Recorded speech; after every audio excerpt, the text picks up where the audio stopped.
I had my leg crushed. Blood poured onto the cement floor. He looked at me and laughed. And the whole family stood there saying I didn't know how to take a joke. You heard me right.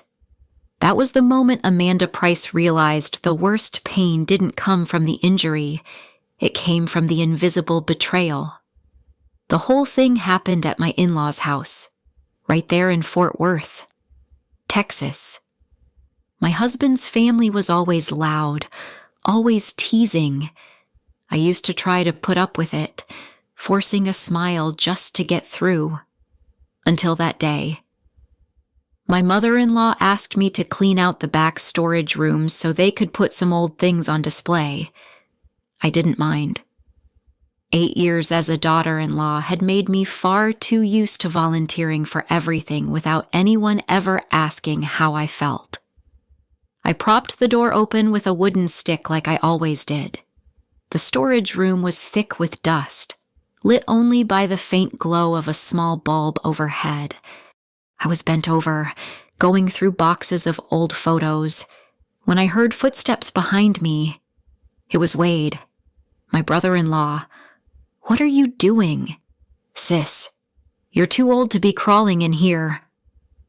I didn't answer.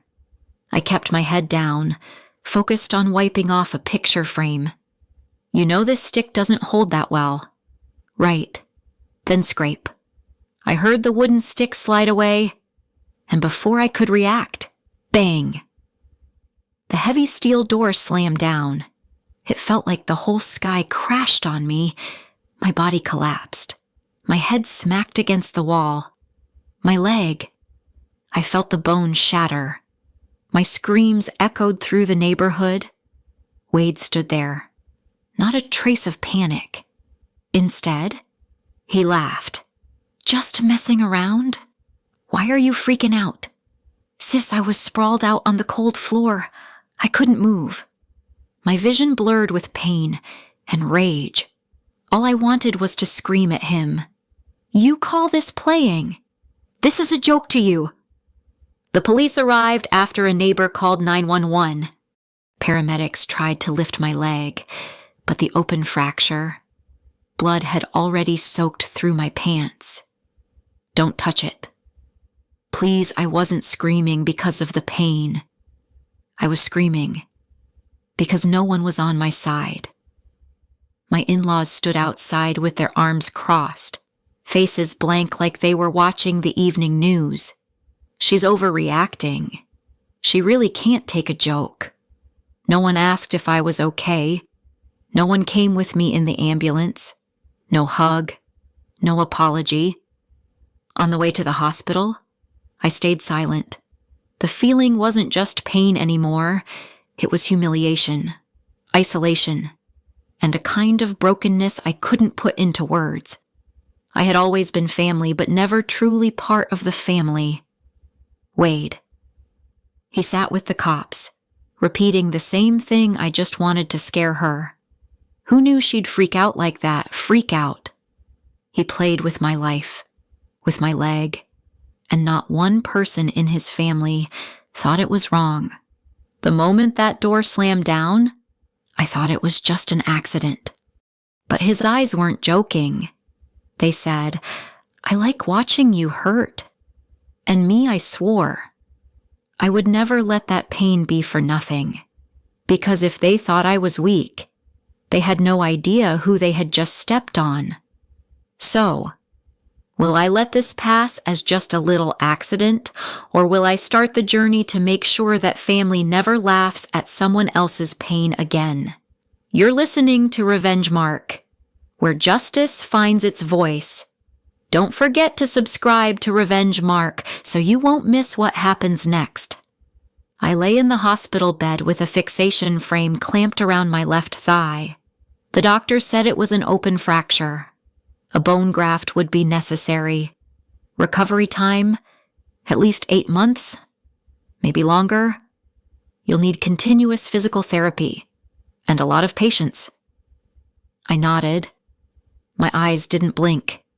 My heartbeat slowed as if everything around me had just sunk to the bottom. My husband, Mason sat beside me, but not really with me. His body was there, but his heart was lost somewhere among the family messages on his phone. I think this whole thing was really just a misunderstanding. A misunderstanding. I turned my face away. I didn't want to see that look of one who feared trouble, not my pain. 2 days later, my in-laws came to the hospital. Wade was there too, casually squeezing a soda can in his hand. His eyes were indifferent, as if he'd just stopped by a convenience store. "I'm sorry." "Okay, I didn't know that door was that heavy." My mother-in-law stepped in to soften it. "She's probably just being a little sensitive. Wade only meant to give her a playful scare." Who knew? Who knew I sat on the bed, wrapped in stark white bandages? I looked at them, but I felt invisible, as if I weren't lying there, as if the screams, the sound of the bone snapping, and the 911 call were all scenes edited out of their collective memory. They talked as if I weren't in the room. Light chuckles, chatting about organizing a birthday party for the grandchild. Mason, silent. Not once did he defend me. I heard my mother-in-law say Amanda's been fragile since she joined the family. Always makes a big deal out of things. Wade let out a short laugh. "Gotta admit though, you screamed like you were in a horror movie." That sentence made my heart tighten. It hurt more than the surgical wound. After they left, I asked Mason, "You think they're right?" He didn't answer. He just said quietly, "I just want this whole thing to blow over. For the sake of peace in the family." I turned to face the wall. For the first time in my marriage, I felt like an outsider. Peace in the family. But I don't matter. I had tried. 8 years of being a wife and a daughter-in-law, never causing trouble, never raising my voice. But in just one moment, I became a burden, a troublemaker. In the days that followed, the physical pain gave way to something else, the fear of being forgotten. Not a single person in my husband's family brought it up again. No real apology. No one asked what I needed. The family group texts kept coming, but they were only pictures of parties, words of praise for each other, laughing emojis, not one message asking, "How's Amanda doing?" I began to write everything down, every word they said, every expression on their faces. Not to complain, but to remember. So that one day, when I stood on my own again, they would remember me in a different way. But the moment that pushed me over the edge was when Mason got a call from the lawyer. "Wade may be under investigation for intentional injury. They need your statement." Mason hesitated. His voice dropped, as if afraid someone might overhear. "You can't confirm that. He's family." "Family?" I looked at him. Then what am I? In that white, silent room, I realized I was truly alone. And if I wanted respect, I would have to take it. No one was going to bring me justice except me. They wanted me to be silent, but they would never expect that my silence was the start of a storm. The physical pain began to ease a few weeks after surgery, but something else didn't. That feeling of being erased from the story. I was like a faint background scene in the family movie everyone just wanted to fast forward through. Mason hardly stayed at the hospital in the evenings anymore. He'd use work as an excuse, or that his nephew needed a ride to school, or that his mother wasn't feeling well. But the real reason was that he didn't know how to face me anymore. Or worse, he didn't want to. And I began to quietly listen. Watch. Remember. One evening, after the nurse had stepped out and the hospital room had grown still, I replayed the recording I had secretly turned on the day my in-laws came to visit. Wade's voice came through, clear as day. You screamed like you were in a horror movie. They all burst out laughing, light, casual, as if they were discussing a comedy film. I listened to that line 3 times. The first time it felt humiliating. The second time it made me angry. The third time, I laughed. Softly, but inside, I went cold. That day, I called a lawyer. I want to know, if I sue for intentional injury, do I stand a chance of winning? There was silence on the other end for a few seconds. Do you have any evidence I sent them the recording? I have this. And if I need to, I'll find more. I wasn't calling for revenge. I was calling so I wouldn't be forgotten. The next day, I heard Wade was hosting a backyard barbecue. The whole family was there. Mason, too. No one mentioned me. No one thought about me. I lay here, with my bones still mending, swallowing every update in the family group chat like a slow drip of poison.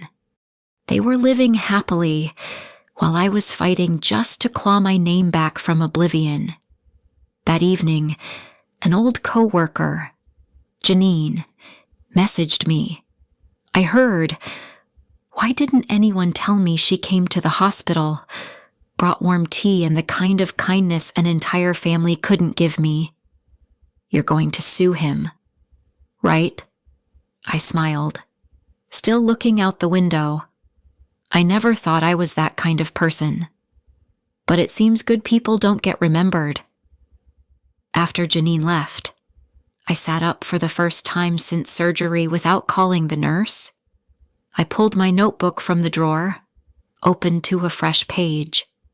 On the very first line, I wrote, "Plan to reclaim my existence, not to hurt anyone, but to remind them I was here, and I didn't deserve to be dismissed as a failed punchline." From that day on, I began learning how to take back control of my life. I looked up the laws and sought more opinions from doctors, logged my treatment history, photographed the bills, and requested copies of my medical records. I saved every chat, every sarcastic comment in a message.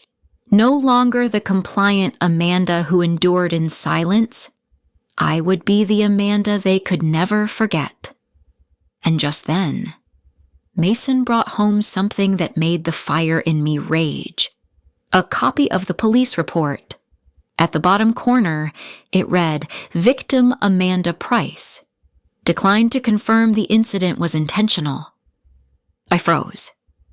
Mason had made the decision for me by denying the very pain I lived through. They hadn't just damaged my body. They were trying to strip away my truth. And if the truth wasn't going to be acknowledged, then I would be the one to expose it. I don't cry anymore. Not because the pain is gone, but because tears no longer serve any purpose in this battle. I started with the smallest things. I took down all my old Facebook posts, deleted those family photos where I had forced myself to look happy, wiped away the version of me who had endured just to be accepted. Then I picked up the phone, called the one person I trusted at that moment, Janine. "You once said you knew an investigative reporter, right? Yeah, Karen. Writes for the Tribune. Give me her number. I didn't need the press to blow things up, but I needed to learn how to tell my story the right way, systematically, with evidence. I started writing every night, under the dim, yellow light spilling from the corner of my nightstand. No fancy words, no rage, just the truth, in detail, one day at a time. I also began physical therapy earlier than my doctor suggested. They worried I was pushing too hard. I just nodded and kept going. I knew. If I couldn't drag myself out of bed, if I couldn't stand on my own 2 feet, every plan would be meaningless. Mason started coming less often. We talked less. And for the first time, I realized, without him around, I could hear my own thoughts more clearly. One morning, he showed up, stood in the middle of the hospital room, coffee cup in hand.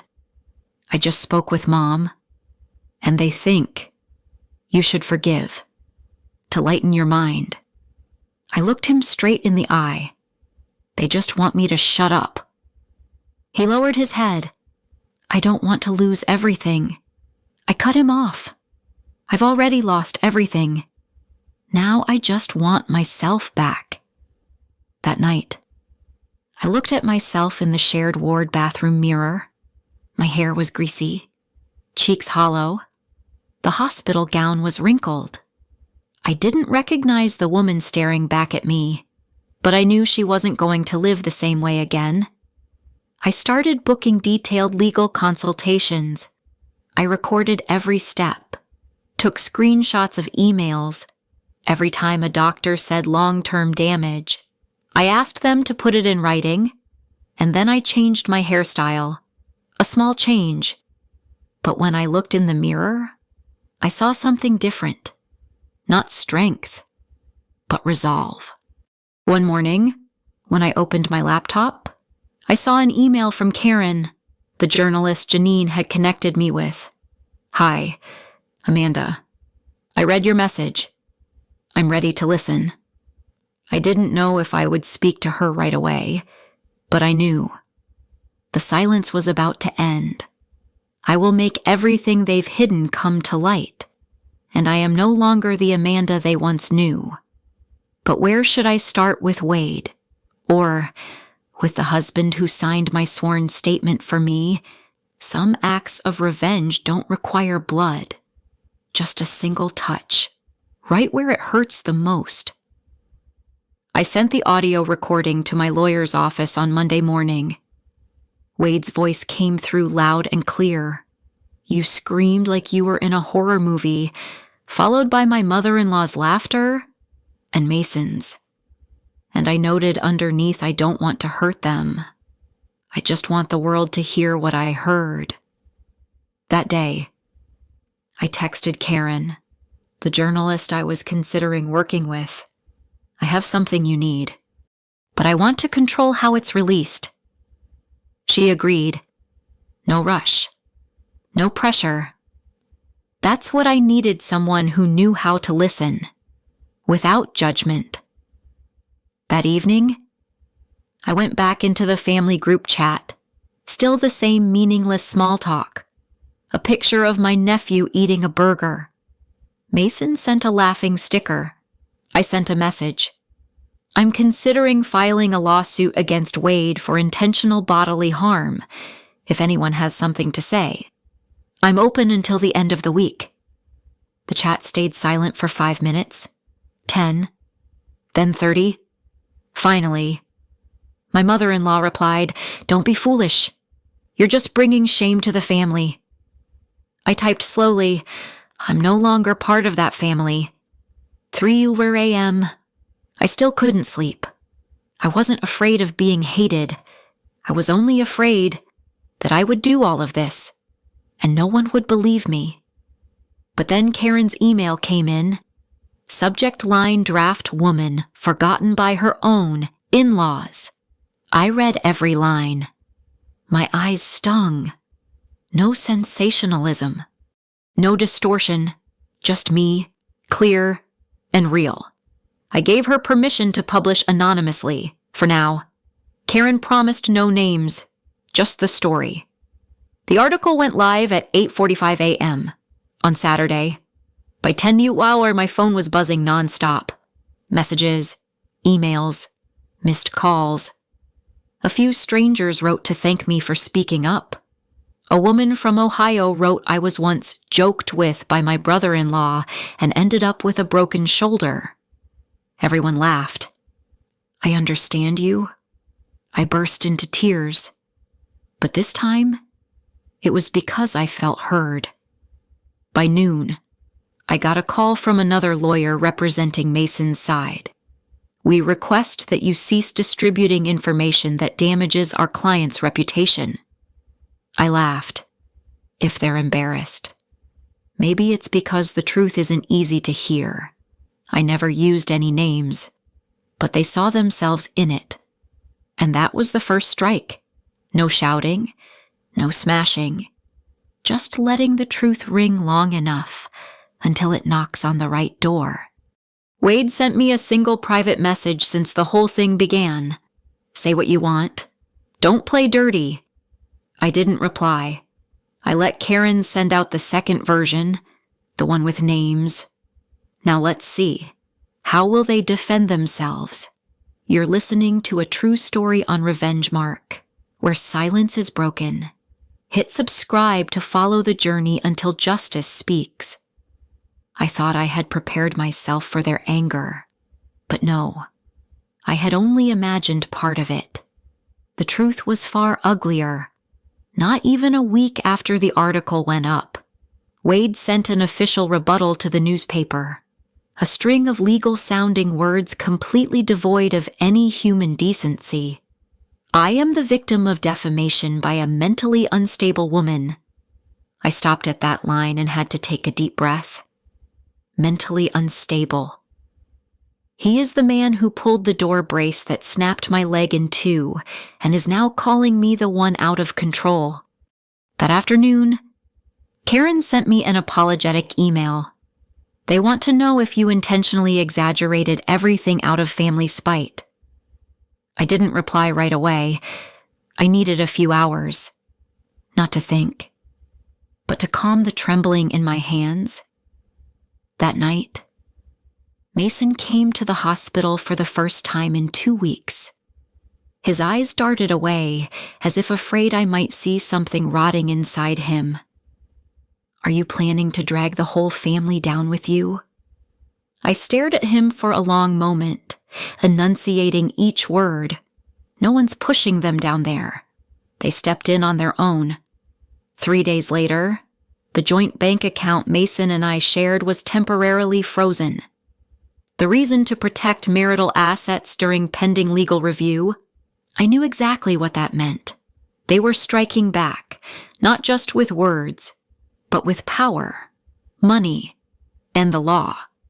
I called my lawyer. Well, now the game has officially begun. The next day, I received a strange package in my hospital room. No sender's name. Inside was a copy of a petition for a psychological evaluation, bearing Wade's attorney's seal, the first page, in bold request for the court to evaluate the mental stability of Amanda Price in order to protect the welfare and reputation of the involved parties. I laughed. Then I cried. They wanted to destroy me from the root. Not just the broken leg, not just the lawsuit. They wanted to turn me into a delusional woman, a shadow easily forgotten. That night, I played back a recording of what the doctor had once told me. You are lucid. You are capable of making decisions, and you're recovering very well. I saved that clip as its own file. I named it, I Am Not Crazy. I knew, the further I went, the more dangerous this would get. When powerful people see you refuse to bow, they won't let go. They'll squeeze harder. Mason texted me at midnight, if you back down, everything will go back to the way it was. I typed back one single word, They were used to an Amanda who endured, who kept the peace, who stayed silent. Now they were facing an Amanda who remembered every detail, kept every piece of evidence, and was no longer afraid of losing anything. Still, my heart trembled. I was still human. I knew they could ruin my reputation, my career, even my own trust in myself. But then, I looked at my left leg. The scar was still there. The bone was healing. And I told myself, if I could survive that moment, I could see this all the way through. The KDFW morning news aired at 7:02. A headline scrolled across the screen. Woman alleges emotional abuse by in-laws after accident. They called me a joke. I sat on my hospital bed, my hand still trembling as I held the spoon of porridge. No one in the article mentioned Wade's name. There was no mention of Mason or my mother-in-law either. But for those who knew the story, they knew exactly who was who. By 10 a.m., I received an email from a domestic violence support group. The representative wrote, "Your story brought us to tears. If you need a private lawyer, temporary housing, or simply someone to talk to, we're here." I read it twice. Those words were more than just an offer of help. They were validated. It was someone other than me, believing me. That afternoon, the doctor came into my room holding a printed newspaper. "Is this you?" I read it, and it sounded just like you. I was a little startled. "Yes, that's me." He smiled. "I think you did the right thing, and I'll add my signature to your medical confirmation to support your legal file." I nearly burst into tears. Not because I was getting help, but finally, I was no longer the one screaming into the void.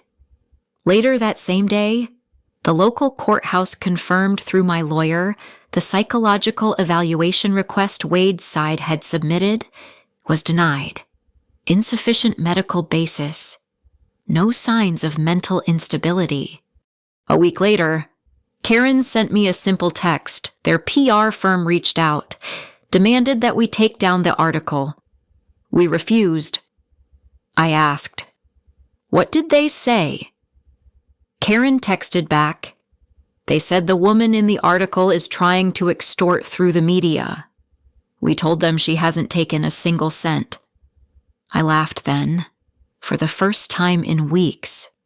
I laughed because I knew I had landed a direct hit. But in that small victory, there was still a quiet emptiness. That evening, I scrolled through Mason's old Facebook page, a picture of him with his mother, both smiling. The caption read simply, "Family is where you belong." I stared at those words and felt my heart go hollow. I had once dreamed that one day Mason would walk back into my hospital room, that he would take my hand and say I was wrong. But he never came. Maybe I hadn't just lost his trust. Maybe I had lost him forever. I flipped open the civil lawsuit file on my table. White paper, black ink. Wade's name centered on the page. Every letter is sharp, no shaking, no erasures. I lowered my pen to the signature line. My hand no longer trembled. If I don't act, they'll keep treating me like fiction, like a story they can rewrite. But I am no longer a draft in their lives. I signed, without hesitation. But I had no idea. Wade had already prepared his counterattack, and it wasn't aimed at me. I thought I was used to their counterattacks. I thought I knew exactly what move Wade would make next, but I was wrong. On Friday afternoon, I got a call from my lawyer's office. The assistant's voice on the other end dropped low. "Amanda, there's something we need to give you a heads up about." I sat up straight, my chest sinking as if a stone had been pressed down on it. "Wade just filed a petition for temporary guardianship in favor of your mother-in-law, on the grounds that you are incapable of managing your personal finances." I froze. "What? On what basis?" "Based on the fact that your joint accounts have been frozen, your request for support assistance, and your medical records." I gripped the phone tightly. I broke my leg. I didn't lose my mind. We know. But if they have an insider witness, this could get complicated. That evening, I received a text from Mason. Short, cold as ice. I will cooperate as a witness, because I believe my mother is fully capable of handling your finances during this period. I laughed a soundless laugh. So this time, they didn't want to destroy me through the media. They wanted to take away everything I could still control. I couldn't cry anymore. I just sat still, listening to my heartbeat thudding inside my chest, heavy as stone. Karen texted me at 1:12 a.m. They just sent a demand to take down all your posts. If you don't, they'll present evidence of Amanda Price's financial abuse during the marriage. I replied with a single line, tell them to go ahead and try. But I knew, if they had Mason, they could fabricate anything, and the world would believe it. Because he's the ex-husband. Because in his family's eyes, he has always been more trustworthy than I. The next day, my lawyer forwarded me a transcript of Mason's statement. One part almost made me vomit. She failed to pay the bills on time for 3 straight months while I was away on a work trip. Even though there was money in the account, I have no idea what her mental state was at that time. I remembered those 3 months. That was when I had just miscarried. No one from his family came. No one asked a single question. And now they were using my old silence to break me all over again. I wheeled myself out to the hospital balcony, the wheelchair squeaking against the floor. The night was dark. Not a single star. I tilted my head back and let out a long breath. How much more? How many more times until I'm strong enough not to fall? Just then, my phone buzzed. It was Janine. Amanda, there's something you need to know. Your mother-in-law is planning to transfer all your assets into Mason's name. I nearly dropped the phone. Where did you hear that someone in their law office? She saw the power of attorney request for your assets being prepared. So now it was clear. They didn't just want to erase me from their lives. They wanted to erase every trace I had ever left behind. I went back to my room, opened my notebook. On the last page, I wrote, they chose to strike where I've kept quiet the longest. My heart. I had prepared myself to lose my reputation, to lose money. But now, I was facing the risk of losing both my dignity and my last shred of faith in decency. I clenched my fists. If they want to take it all, then I'll make them pay for every single step. But will I have anyone left beside me, or is this battle mine to fight alone until the end? That night, I couldn't sleep. I kept the lights on, as if the darkness itself would swallow my fear, and it did. I sat in the corner of my hospital room, the yellow light stretching long lines across the floor. In my hands was a copy of the property transfer form, still unsigned, but clear enough. Mason's name sat right there, under authorized recipient. I tried not to let myself break apart. But when the nurse came in and asked what I wanted to eat, I couldn't even hear her words. My throat locked up like I had swallowed stones. How could I be this weak? How could I let them do this to me? I clutched the hem of my hospital gown, trembling like a lost child in a supermarket. I hated myself. I played the old news clip Karen had sent me, the first interview I ever gave. My voice layered over the images, but this time, hearing it again, it sounded different. I heard another voice, cold, exhausted. They called me a joke. I don't know what I did to deserve being forgotten like this. I closed my eyes. My own voice echoed in my head like an old scratch. repeating, abrasive, frayed. There were moments I thought, if I died, maybe everyone would feel better. I didn't want to die, but I also didn't know what I was living for anymore. I called Janine. No answer. It was almost 1 a.m. I sent a short text. I'm not okay. No emoji, no icon, no period, just 3 words, like a life preserver tossed into the middle of the ocean. I set the phone down on my chest, stayed still. My whole body felt drained. I thought back to the day I lost the baby. For the first 3 months of pregnancy, I hadn't told anyone, not even Mason.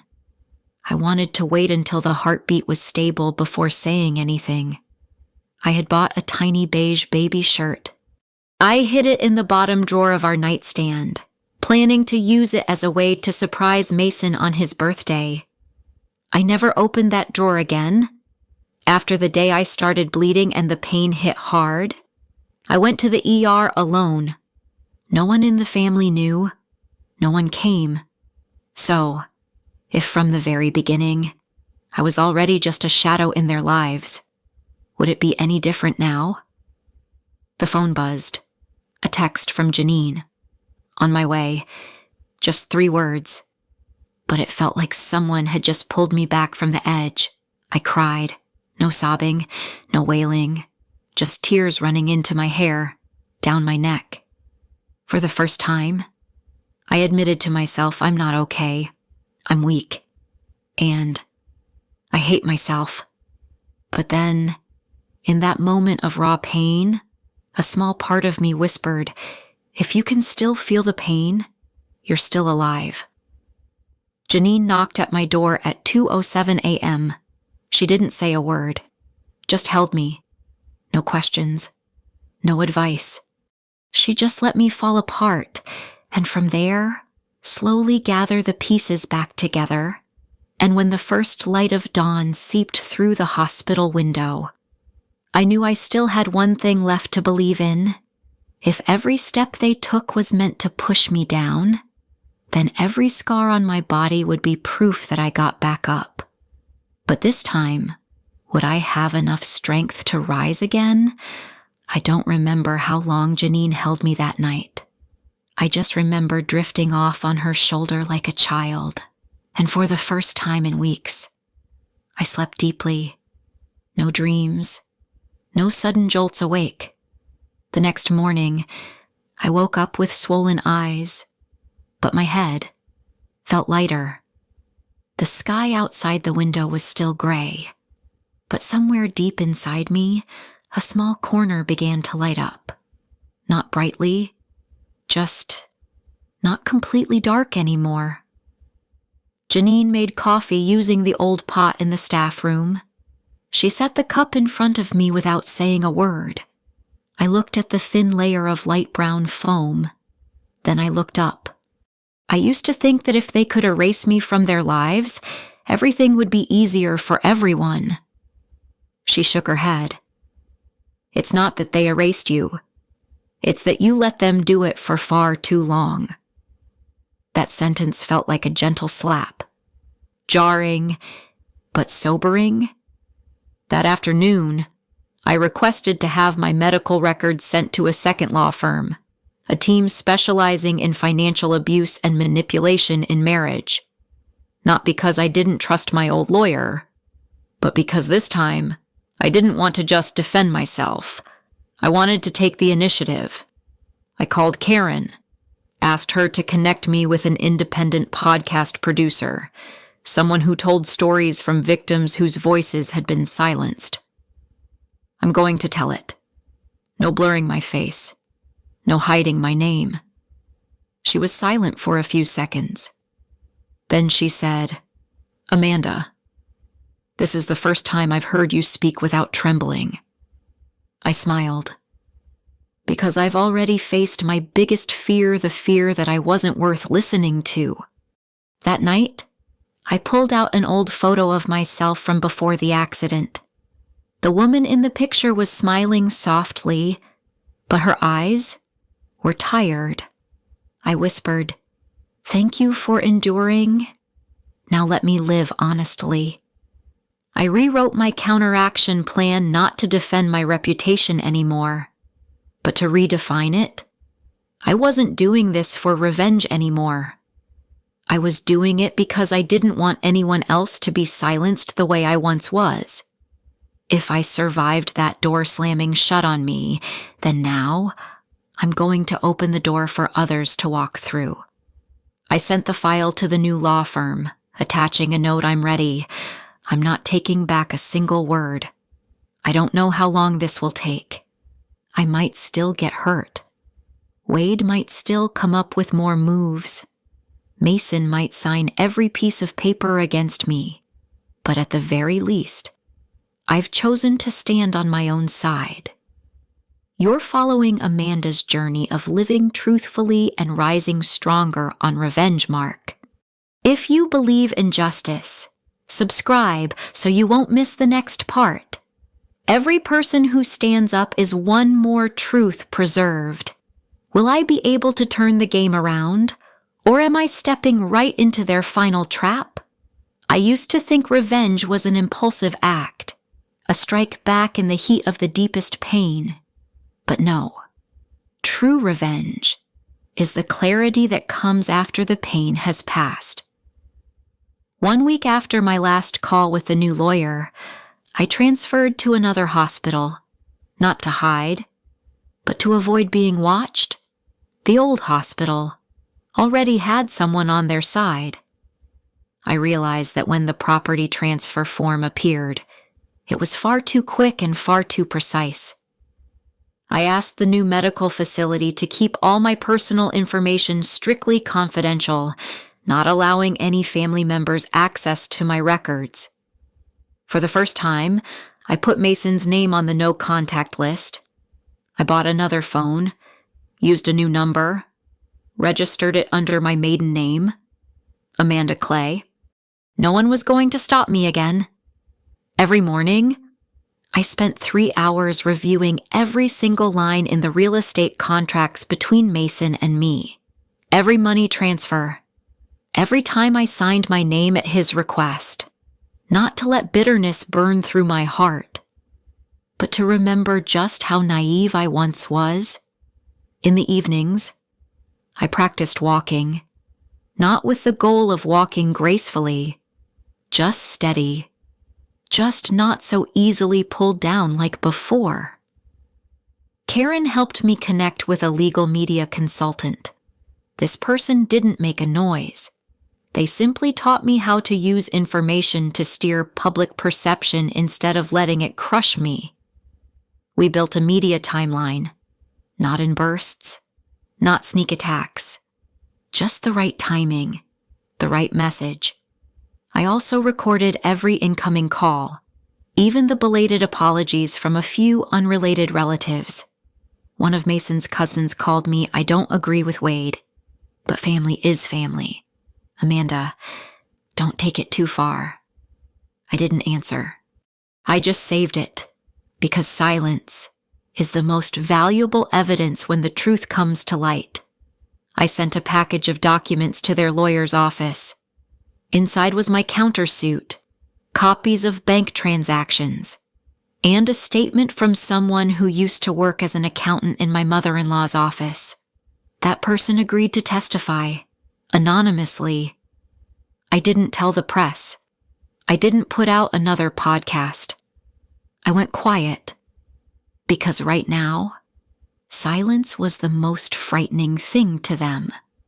I had once been drowned because I didn't know how to keep my voice.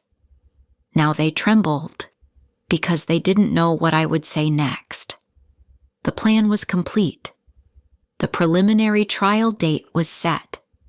Everything I had gathered over the past few months now fit neatly into 3 plastic document boxes with clear lids, each marked with the sender's name. I looked at the third box, the one labeled DLVUP, video evidence. I smiled.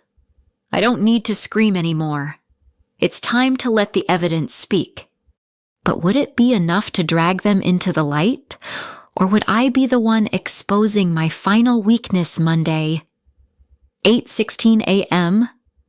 I sat in the waiting room of the district court, wearing a simple gray outfit with no patterns, neat, well-fitted, clean.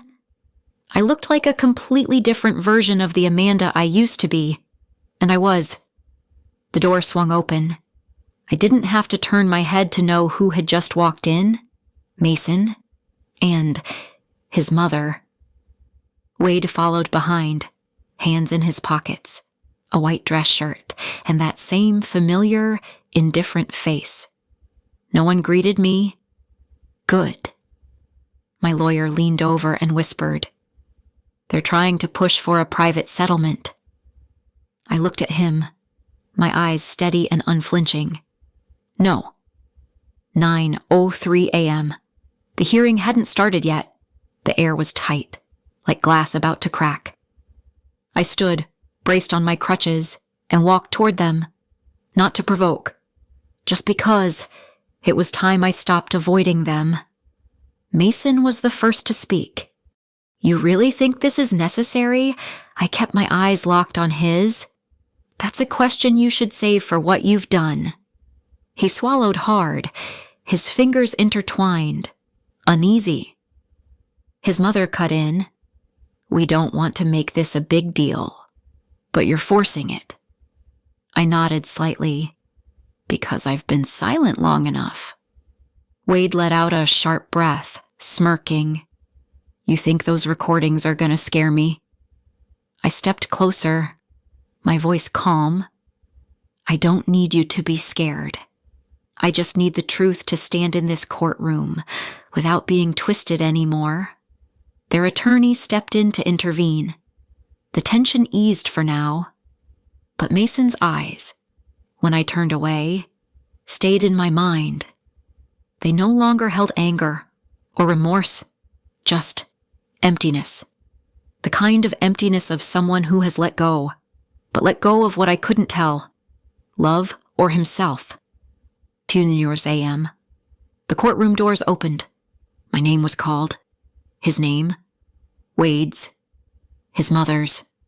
Each name, each person who had once pushed me out of their so-called family, now forced to sit with me before the judge. I took a deep breath. My palms were damp with sweat, but my legs are steady. I'm not here to win. I'm here, so I'm no longer the victim. We stepped inside. The lights inside were cold, the space closed in. Every pair of eyes turned toward me, the plaintiff. I did not bow my head. The clerk began with the familiar line, "All rise. Court is now in session." I rose, slowly, straight-backed. I looked directly at Mason, at Wade, at his mother. They looked away, but I had seen enough, and now it was time for them to see me, not as the person they once dismissed, but as the one who would make them face themselves. But would the truth be heard or buried one more time? I stood at the witness stand. My back is straight. My hands were clasped together. The lawyer asked, "Amanda, why did you choose to make this public instead of resolving it privately?" I lifted my head because I once chose silence, and that very silence almost cost me everything. The room was still. The tap of a pen against the clerk's desk sounded like someone's tightly held heartbeat. I began to tell my story. No shouting, no tears, every detail, the wooden beam, the slam of the door, Wade's laugh, and Mason's empty stare, every crack inside me, even the ones they'd never see because they never cared to look. Wade sat across from me, arms folded, lips pressed tight. My mother-in-law glanced at me as if I were dragging their whole family into the mud, and Mason, he wouldn't look at me, not once. Their lawyer rose to counter. His voice was steady. "This is not a case of intentional injury. It's an accident blown out of proportion by unresolved marital conflict. I didn't react. I only turned my eyes toward the judge. My lawyer played the recording. Wade's voice filled the room. You screamed like you were in a horror movie, followed by laughter. Crystal clear. None of them moved, but I saw. Mason swallowed hard. The lawyer pressed on Amanda. What's your greatest loss from this incident? I paused. It's not the broken leg. It's being told I was too sensitive when I was in pain. Being told I was making a big deal when I just needed to be heard. It's when the person I trusted most stood with the silence. The courtroom went quiet. I looked at Mason. For the first time, he lifted his head, met my eyes. No anger, no blame, just emptiness. I felt part of my heart fracture. Not from hatred, but because the memories still lived. They brought up their witness, a former coworker who once said I was overly sensitive. But my lawyer countered with the psychologist's report, the diagnosis, and stacks of my physical therapy records. Piece by piece, put together, it was no longer a lone cry. It was an undeniable truth. When the arguments ended, the judge asked, "Do you have any final words?" I took a deep breath. I'm not here to humiliate anyone. I just don't want to be erased as if I never existed. I forgive. But that doesn't mean I forget. Because if I don't stand up, how many others like me will be suffocated by the very family they once called their safe place? My voice didn't shake. I was no longer the victim, no longer the shadow behind the polite smile. I looked at Wade. He still tried to smile, but it was twisted. Something had just cracked in his smugness. Mason lowered his head, closed his eyes. I didn't need his apology anymore, because I had restored my own worth. The judge gave a small nod, signaling the end of the session, but the verdict had yet to be delivered. 4 days after the hearing, the verdict was delivered through my attorney. I sat in the small apartment I was renting temporarily, opened the thick envelope, and felt none of the excitement I had imagined. Just silence. The court ruled Wade Kingsley had acted recklessly, failing to follow safety protocols, which resulted in serious injury to the plaintiff, Mason Price, due to a lack of transparency in handling assets and actively hindering the plaintiff's recovery, was stripped of financial representation rights and ordered to repay the misappropriated funds. I read each line slowly. No cheering, no tears, just a sigh from somewhere deep inside my chest. My lawyer asked, "Do you want to hold a press conference?" I shook my head. I don't need them to know. I just need myself to know. Wade sent a handwritten statement likely drafted by his lawyer. No apology. Just, "I respect the court's decision." Mason stayed completely silent, and that made sense. I used to wait for him to say something, but not anymore. I took my first evening walk in months. The air was a little chilly. My left leg still tingled whenever the weather changed, but I didn't need crutches anymore. I walked slowly, and for the first time, I didn't feel like someone was pushing me from behind. I reached the old warehouse, just stood outside. The steel door still bore the same marks, but now it was locked. I peered through the frosted glass. Everything was still there. Only difference was, I wasn't there anymore. I met Janine again at the little cafe on the corner. She put a hand on my shoulder. "I'm proud of you." I laughed. "I'm not sure what I did was noble, but at least I'm no longer buried." She nodded. "Sometimes. That alone is victory. But somewhere inside me, there was still an ache. When I saw Mason's name on the judgment, when I thought about the child I lost, when I remembered those family dinners where I sat silently, serving myself from the far end of the table. I won. But did I really not lose anything? I opened an old box and took out the beige newborn onesie. It still looked brand new. No one had ever worn it. No one even knew it existed. I pressed it to my chest, closed my eyes. I'm sorry, baby. I couldn't keep our family together, but I kept my voice. I wrapped the onesie up, put it in another bag, not to throw away, but so I wouldn't keep myself locked inside it. This whole journey wasn't about revenge. It was about reclaiming the last piece of freedom that had been taken from me. I returned to court a week later, this time with a new petition. Not to sue. A petition to have the name dissolved in my marriage records. I signed it. My hand didn't shake. No regrets.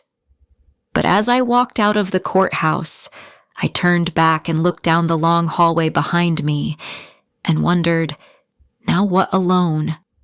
No enemy. No husband. No old family. I had won. But was there really someone waiting for me at the end of this road? I moved to a small town nearly 2 hours' drive from Fort Worth. No one here knows me as Amanda Price. No one brings up the names I once tried so hard to hold on to. Now, I'm Amanda Clay, the very first name my mother gave me before I married, before I loved, before I ever hoped that someone else's family could be a second home. I work at a little bookstore where the owner doesn't ask too many questions, just smiles when I say I need quiet, but not loneliness. Every morning, I open the shop at 8 Uzurar and brew coffee, rearrange the memoir shelf, the section I once couldn't bring myself to touch. Now I understand why people write their lives down, not so that others will believe them, but so they themselves won't forget what they've survived. Janine still calls once a week. Some days she sends a message. Are you doing okay? I reply, not really, but peaceful enough to keep going. And that's the truest thing I've said in the past year. I don't think much about Mason anymore. No more anger, just release, release. Like slipping a rope from your wrist after it's been pulled too tight for too long. It leaves a mark, but the skin heals. One day, a 9-year-old boy came into the store. He pointed at the beige baby shirt I'd hung in a quiet corner as a simple, rustic decoration. Whose is that? I smiled. It belonged to someone I once waited for, but now I keep it to remind myself that love doesn't always arrive, but that doesn't mean we stop loving. The boy looked puzzled, nodded, then ran off. I stood there, my hand brushing the edge of the fabric. I have forgiven, not because they deserve it, but because I deserve to be free. Every now and then, I get emails from women I've never met. Your story helped me leave a toxic relationship. You said what I've never dared to say. I don't reply to all of them, but I save every line. Because I know sometimes all it takes is one person speaking out to save others from silence. I used to be the woman humiliated for not knowing how to take a joke. Now, I'm the woman who dares to rewrite her own story. I sit by the window, holding my old journal, the last line reading, I am not a victim. I am the witness of my own life. I close the journal, place it on the not-for-sale shelf, because what I've lived through is not for sale. It's meant to be passed on. If you've ever felt suffocated in your own home, I want you to know you're not crazy. You're not overly sensitive. You're not weak. You just need one reason to start over. I found that reason in myself. Thank you for staying with me until the very last moment of this journey. If you see yourself somewhere in this story, leave a comment, share, or subscribe to the Revenge Mark channel, because maybe what you tell could be the light for someone who's lost. My journey ends here, but if you've begun reading, maybe your journey is just beginning.